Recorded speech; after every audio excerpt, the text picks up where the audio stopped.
Thiên về ngay na khi la se lo Roa chân na cây cha ha lo Her sad na kin akad mi vô le ya Na bay dong in cây ko ha Sim han se Dawt nag thong in Roa chân nag angay mi kasi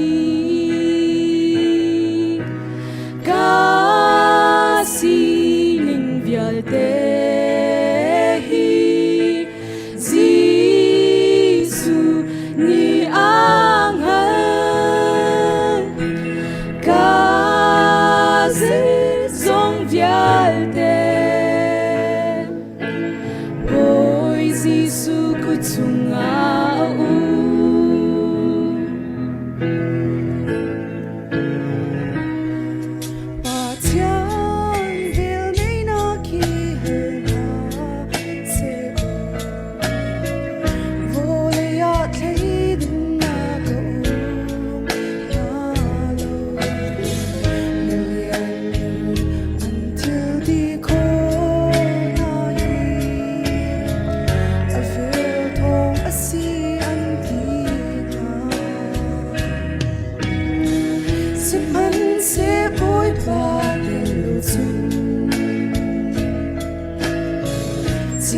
Cha te long an raksi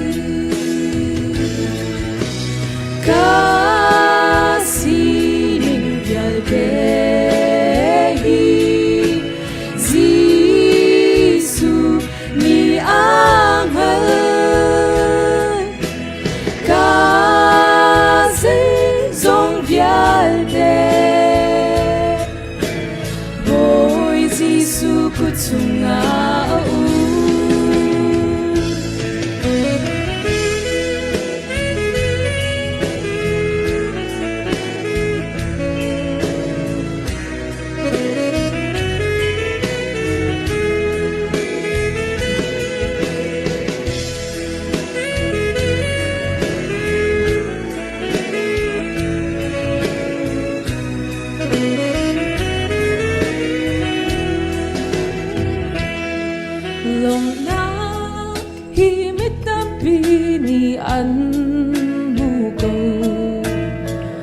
An joy at dep zong an te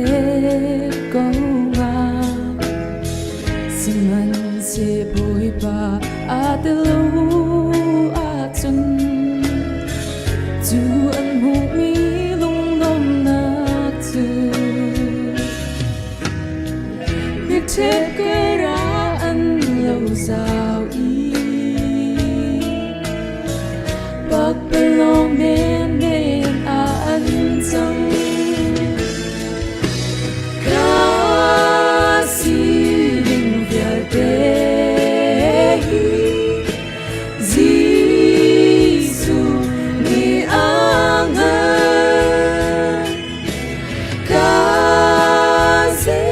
zong vial te Boy Jesuh ko Chung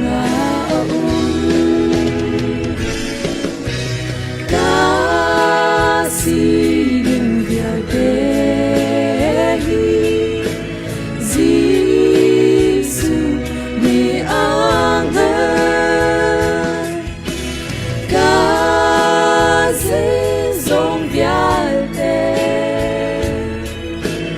Boy Jesuh ko Chung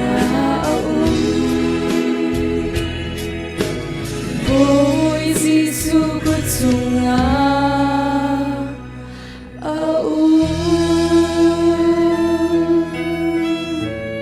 Pani super nak to go se.